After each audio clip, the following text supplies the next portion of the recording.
बहुत समय पहले की बात है, जब भारत भूमि पर ऋषियों, मुनियों और पराक्रमी राजाओं का राज था। उस दौर में विद्या और वीरता का संगम था गुरु द्रोणाचार्य का महान आश्रम।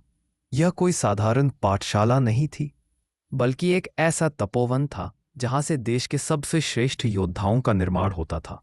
आश्रम का शांत वातावरण, हरी भरी वादियां और दूर दूर तक फैली हरियाली अनुशासन और एकाग्रता का प्रतीक थी।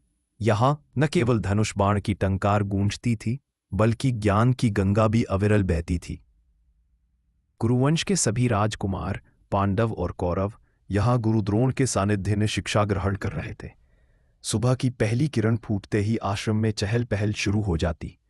राजकुमार युद्ध कला, धनुष विद्या, गदा युद्ध और तलवारबाजी जैसे विषयों में पारंगत हो रहे थे। लेकिन उनका पाठ्यक्रम केवल शस्त्रों तक सीमित नहीं था।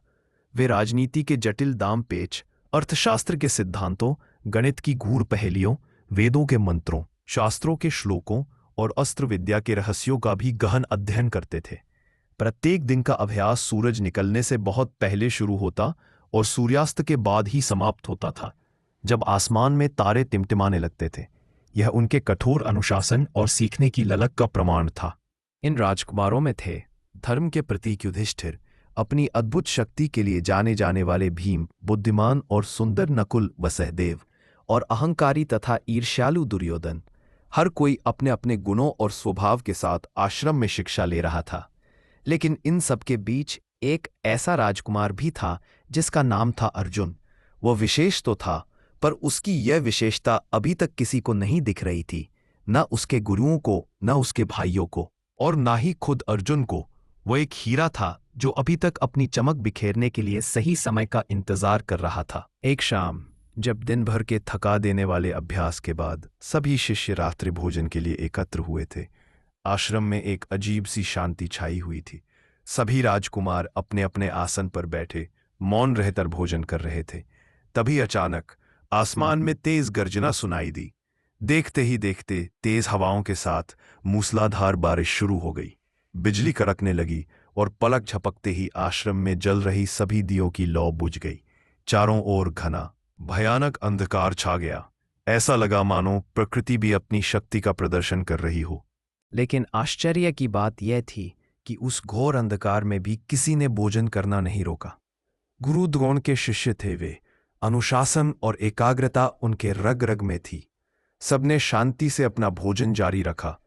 किसी ने एक भी कौर मुंह की जगह कान या नाक में नहीं डाला। सबने अचूक ढंग से अपना भोजन पूरा किया, मानो उन्हें देखने के लिए आंखों की जरूरत ही ना हो। जब बारिश थमी और कुछ देर बाद दिए फिर से जलाए गए, तो प्रकाश फैलते ही सबने एक दूसरे की ओर देखा। चेहरे पर हल्की मुस्कान थी। राजकुमारों ने फिर से आपस में बातचीत करना शुरू कर दिया, दिन भर की घटनाओं पर चर्चा करने लगे। लेकिन अर्जुन की आंखों में कुछ अलग ही चमक थी। वह विचारों में गहरा डूबा हुआ था। उसकी आंखों में एक नई जिज्ञासा, एक नया प्रश्न उभर रहा था। वह उस घटना के पीछे के रहस्य को समझने की कोशिश कर रहा था। उस रात, जब आश्रम के सभी शिष्य गहरी नींद में सो चुके थे और चारों ओर सन्नाटा पसरा हुआ था, अर्जुन के मन में उठा तूफान शांत नहीं हुआ। वह अपने विचारों से घिरा हुआ था। उसने बिस्तर छोड़ा और धीरे धीरे चलकर गुरु द्रोणाचार्य की कुटिया की ओर बढ़ा। द्वार पर पहुंचकर उसने संकोच करते हुए आवाज दी। गुरु द्रोण, जो शायद ध्यान में लीन थे, ने अपनी आंखें खोली और अर्जुन को देखकर मुस्कुराए। अर्जुन ने उनके चरणों को छुआ और विनम्रता से बोला, गुरुदेव, आज भोजन करते समय एक अद्भुत बात हुई। जब पूर्ण अंधकार था, तब भी हम सभी ने अपना भोजन बिना किसी गलती के पूरा कर लिया। ऐसा क्यों हुआ? गुरु द्रोण ने धैर्यपूर्वक उसकी बात सुनी और पूछा, तुम ही बताओ अर्जुन, तुम्हें क्या लगता है? अर्जुन ने अपने विचार स्पष्ट किए। गुरुदेव, मेरा मानना है कि ऐसा इसलिए हुआ क्योंकि हम बचपन से भोजन करने का अभ्यास कर रहे हैं। हमारे हाथ अपने आप जानते हैं कि कौर को मुंह तक कैसे पहुंचाना है। यह हमारी आदत में इतना रच बस गया है कि हमें देखने की आवश्यकता ही नहीं पड़ती। उसने एक पल का विराम लिया और फिर उसकी आंखों में एक नई चमक उभरी। यदि मैं धनुष और बाण का भी ऐसा ही अभ्यास करूं, तो क्या मैं लक्ष्य से कभी नहीं चूकूंगा? चाहे अंधेरा हो या उजाला, चाहे तूफान हो या शांति, क्या मैं हर स्थिति में अचूक निशाना साध सकूंगा? गुरु द्रोण ने अर्जुन की आंखों में देखा। वहां कोई अहंकार नहीं था, केवल सीखने की अदम्य भूख थी, ज्ञान प्राप्त करने की तीव्र लालसा थी। उन्होंने अर्जुन के प्रश्न को गंभीरता से लिया। वे समझ गए कि अर्जुन ने केवल एक घटना का विश्लेषण नहीं किया, बल्कि उसके पीछे छिपे गहरे सिद्धांत को पहचान लिया था, अभ्यास की शक्ति को और मन की एकाग्रता के महत्व को। गुरु द्रोण ने अर्जुन की बात सुनकर गहरी सांस ली। वे जानते थे कि यह क्षण कितना महत्वपूर्ण था। उन्होंने अर्जुन को आशीर्वाद दिया और कहा, पुत्र अर्जुन, तुम्हारी यह अंतर्दृष्टि तुम्हें महानता की ओर ले जाएगी। जो अभ्यास तुम दिन के उजाले में करते हो, यदि वही अभ्यास तुम अंधकार में भी कर सको, तो तुम्हें कोई नहीं हरा सकता। जाओ और अपनी इस नई सोच को कर्म में बदलो। गुरु के इन शब्दों ने अर्जुन के संकल्प को और दृढ़ कर दिया। उस रात से अर्जुन ने अपने जीवन में एक नया अध्याय शुरू किया। जब आश्रम के सभी शिष्य गहरी नींद में सो जाते, जब चारों ओर रात की चुप्पी छा जाती, तब अर्जुन अपनी कुटिया से बाहर निकलता। उसका निशाना साधने का अभ्यास शुरू हो जाता। शुरुआत में यह आसान नहीं था। रात का घना अंधेरा, कभी कभी चांदनी की हल्की रोशनी और कभी कभी पूर्ण अंधकार, हर स्थिति में निशाना साधना एक बड़ी चुनौती थी। उसके हाथ छिल जाते, उंगलियों में छाले पड़ जाते और आंखें थककर लाल हो जाती। मांसपेशियां दर्द से कराह उठती। कई बार तीर लक्ष्य से भटक जाता, कभी पेड़ों में जा लगता तो कभी पत्थरों से टकराकर टूट जाता। निराशा भी होती थी, पर उसने हार नहीं मानी। वह अपने लक्ष्य पर अडिग रहा। वह चांदनी रात में, तारों की मंद रोशनी में और कभी कभी तो पूर्ण अमावस्या की काली रात में भी निशाना साधता। वह अपनी आंखों पर पट्टी बांधकर भी अभ्यास करने लगा, ताकि वह केवल अपनी सुनने की शक्ति और स्पर्श की भावना पर निर्भर रह सके। वह तीर की ध्वनि को पहचानता, हवा के बहाव को महसूस करता और अपने मन की एकाग्रता से लक्ष्य को भेदता। धीरे धीरे अर्जुन की इस अनोखी साधना की चर्चा पूरे गुरुकुल में फैलने लगी। दूसरे राजकुमार और शिष्य आश्चर्यचकित होते थे कि अर्जुन रात में भी क्यों अभ्यास करता है। कुछ उसे पागल समझते, कुछ उसे दिखावा करने वाला कहते, पर अर्जुन पर इन बातों का कोई असर नहीं होता था। वह अपने पथ पर अडिग था। गुरु द्रोणाचार्य भी छुपकर अर्जुन का अभ्यास देखते थे। वे जानते थे कि अर्जुन कोई साधारण शिष्य नहीं है। वे उसके समर्पण और अनुशासन से मन ही मन बहुत प्रसन्न होते थे। वे उसे कभी रोकते नहीं थे, बल्कि उसके अंतर जल रही उस ज्योति को और प्रज्वलित होने देते थे। गुरु द्रोण समझते थे कि सच्चा ज्ञान और कौशल तब आता है जब व्यक्ति अपनी सीमाओं से आगे बढ़कर अभ्यास करता है, जब वह अपनी आत्मा की गहराई से किसी चीज को पाने की ललक रखता है। अर्जुन यही कर रहा था। अर्जुन के वर्षों के अथक अभ्यास ने उसे एक ऐसे स्तर पर पहुंचा दिया था जहां उसकी धनुष विद्या अद्वितीय हो चुकी थी। अब वह केवल आंखों से देखकर नहीं, बल्कि ध्वनि सुनकर, हवा का अनुमान लगाकर और अपने मन की एकाग्रता से भी निशाना साध सकता था। उसका हर तीर एक प्रार्थना की तरह होता था, जो सीधे अपने लक्ष्य की ओर बढ़ती थी। एक दिन गुरु द्रोणाचार्य ने अपने सभी शिष्यों को वन में बुलाया। यह एक विशेष परीक्षा का समय था, जो उनकी क्षमताओं को परखने के लिए डिजाइन की गई थी। गुरु ने एक पेड़ की सबसे ऊंची डाल पर बड़ी सावधानी से एक लकड़ी का पक्षी रखा।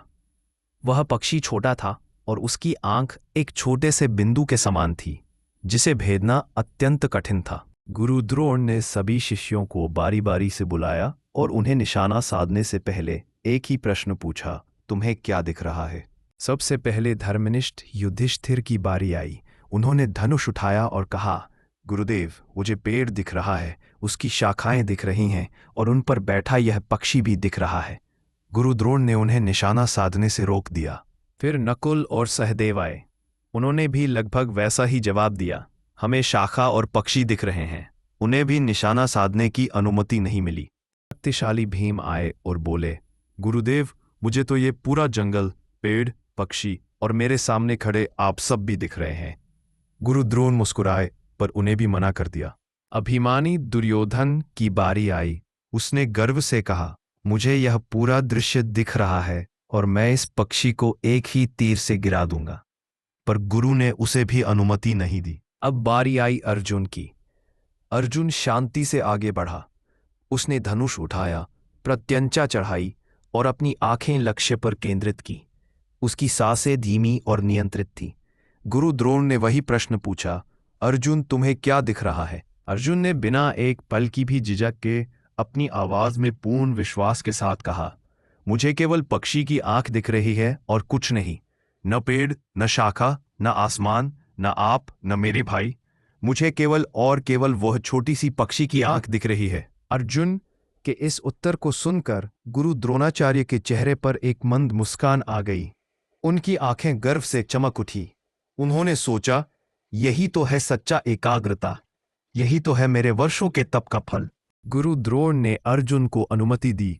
लक्ष्य भेदो पुत्र। अर्जुन ने एक पल भी नहीं लगाया। उसने तीर छोड़ा।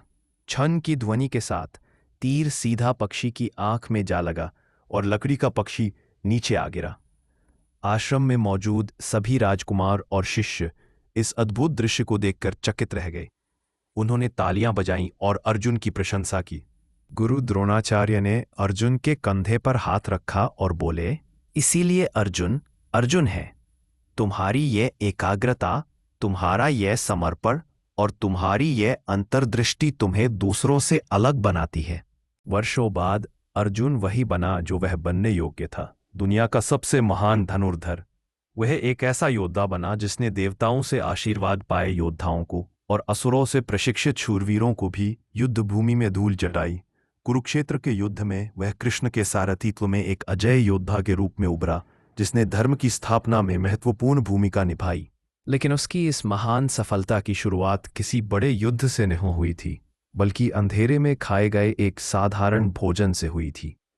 वह भोजन जिसने अर्जुन के मन में एक विचार का बीज बोया, एक ऐसा विचार जिसने उसके भाग्य को हमेशा के लिए बदल दिया। उस विचार ने उसे असाधारण बनने की प्रेरणा दी। महानता जन्म से नहीं आती, अभ्यास, आत्मनिरीक्षण और अनुशासन से प्राप्त होती है। अर्जुन में कोई जादू नहीं था, न ही वह किसी विशेष वरदान के साथ पैदा हुआ था। उसे महान उसकी सोच, उसका संकल्प और उसका निरंतर अभ्यास ही बनाता है। उसने खुद को पहचाना और अपनी क्षमताओं को तराशा। जो बात सबने देखी वही अर्जुन ने अलग तरह से देखी और उस पर तुरंत अमल किया। अक्सर हम जीवन में घटनाओं को केवल देखते हैं, लेकिन अर्जुन ने उन घटनाओं के पीछे के गहरे सबक को समझा। उसने एक सामान्य घटना से एक असाधारण विचार निकाला और उस पर तुरंत काम करना शुरू कर दिया। यही उसे बाकी सबसे अलग बनाता है। याद रखिए, जब सब सो रहे हों और आप अभ्यास कर रहे हों, तो वही समय आपको असाधारण बनाता है। सच्चा तप और समर्पण तब दिखाई देता है जब कोई व्यक्ति बिना किसी दिखावे के अकेले में अपने लक्ष्य के लिए काम करता है। जो आप अकेले में करते हैं वही तय करता है कि आप कौन बनेंगे। अर्जुन की महानता उसके एकांत के अभ्यास का फल थी। एकाग्रता और लक्ष्य पर फोकस। अर्जुन की कहानी हमें सिखाती है कि यदि हमारा ध्यान केवल अपने लक्ष्य पर केंद्रित हो तो रास्ते की बाधाएं हमें विचलित नहीं कर सकती। उसने केवल पक्षी की आंख देखी, बाकी सब उसके लिए अदृश्य हो गया। यही एकाग्रता उसे अजय बनाती है। अर्जुन की कहानी हमें प्रेरणा देती है कि महानता कोई संयोग नहीं, बल्कि चुनाव है। चुनाव कड़ी मेहनत का, चुनाव आत्म अनुशासन का और चुनाव अपने सपनों को पूरा करने के लिए अथक प्रयास करने का। तो आप भी अपने अंधेरे में खाए गए भोजन के पल को पहचानिए और अपने लक्ष्य की ओर एक नया कदम बढ़ाइए।